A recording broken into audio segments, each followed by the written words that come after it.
This video is going to show you guys how to actually do some color value, and I'll go over just the rules and procedures of how we're going to do it. I figured a good place to start would be on the tertiary color scheme. So as you look on this little handout, you'll see you're going to be including different tertiary colors in different sections.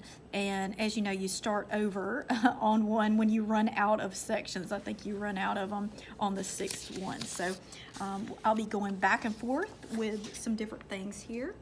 So first of all, what we're going to end up doing, we're going to end up mixing up our red orange right here. So as you know, you do actually have a red orange colored pencil right there, but if you remember on your little chart, it actually said to add your orange, then your red orange as you go. It's really close to the actual red, so I figured that would help you guys out to differentiate some things as we go throughout this whole process. So as you can see,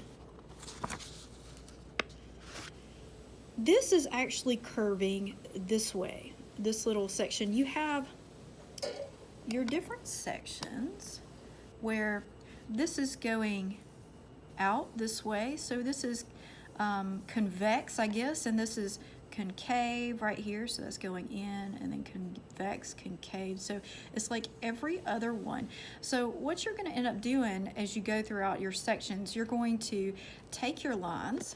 On this one in particular, you're going to see that your lines are going to curve. So if the bottom and the top of each section curves, you're going to curve it in the same direction as the bottom and the top. So it's going to curve this way on this section. On this section right here, you're going to curve it going, if you look at the direction of the bottom here, the top here, you're going to go in the same direction as that.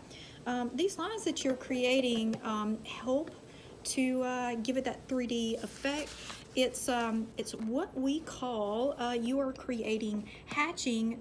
You're also creating cross contour lines, so it's going to give it that dimension there that is needed. So for the most part, you guys are going to be including cross or hatching, but you're also going to be including some scumbling and all of that. So on the outer edge of this, you'll see as your lines get thicker, your actual value, your color value is thicker as well. As the lines get thinner and dissipate towards the center, you will see that your value gets so thin that it ends up being white right here, and you'll see the lines actually within that. But you can see that there is a fade.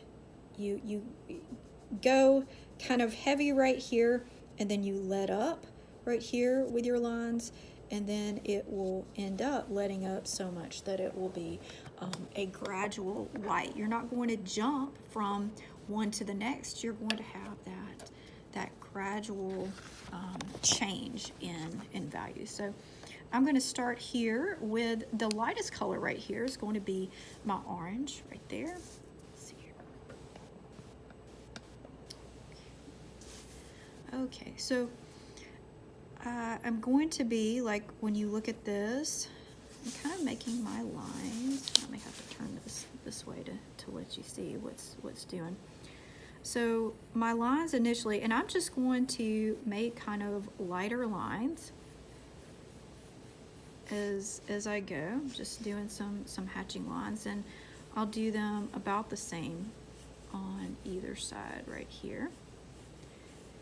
And I'm trying to keep my pencil, it's curving. If you look at, it's going the direction of this. What I'm trying to do, and this is kind of my second little layer, I'm keeping it a little bit lighter as I go towards the center. I'm leaving like a white area right there, but I am going in the direction of what's needed for the value.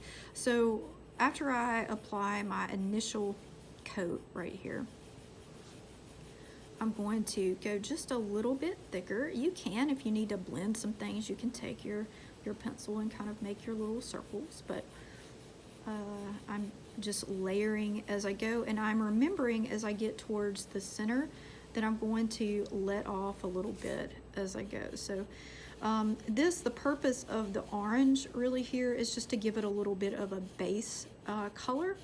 The end all be all, the more aggressive of the colors that's going to be added in just a minute is going to be that red orange. So I have a good little base foundation right here. It's getting a little bit heavier right here on the edge, but I don't want to get too heavy because I'm going to be adding my red orange on top of that. So I've finished with that, just with my base. And then I'm not going just crazy heavy initially, but I am starting to add this color, and I'm telling myself as I'm doing it to curve my actual pencil. One thing to tell you before you start, and this is with all of this, before you guys work on this, make sure that you're sharpening your pencil really well before you go. So I'm letting off a little bit as I go here. I'm gonna start here. One thing also that you guys can do is the original, that orange that you guys added, once you get kind of towards the end of what y'all are doing, I would encourage you to add a little bit more orange right here, just to lighten things up a little bit. I'm just making hatching with my pencil, just going back and forth, just making some lines right there. And I'm fading it as I get towards the middle right here. So I'm gonna go back with my orange, and I'll add a little bit as I get over towards this little area, just to keep it kind of blended and lighter. I'll add a few little streaks just to make things look like it's blended a little bit more through that white. There's still white right here. If you look, there's still white in that spot. So at the very final point of this is when I start to get really heavy with my line value.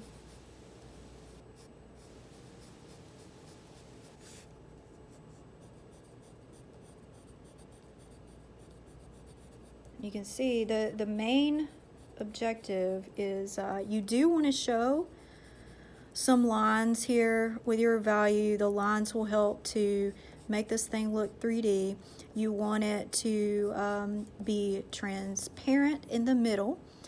You want it to get semi-transparent as you go. You can see a little bit of the paper through. And then you want it to be completely opaque, and what that means is you will not see the paper through it on the very edges there. So you are going to layer as you go, but it is, you can see it is a time-consuming process here.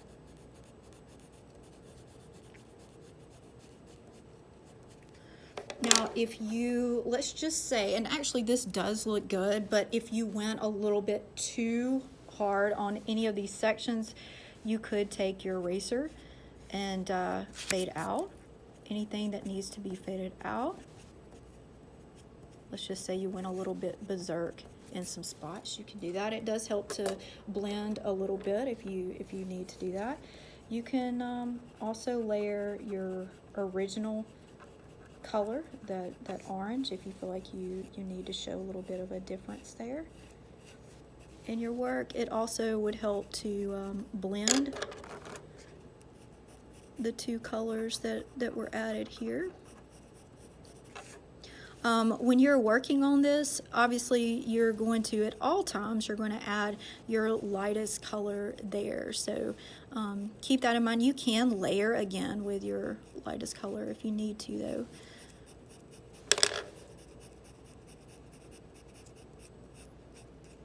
So that's basically it on that. And I'll end up doing just one more color for you guys in just a little bit.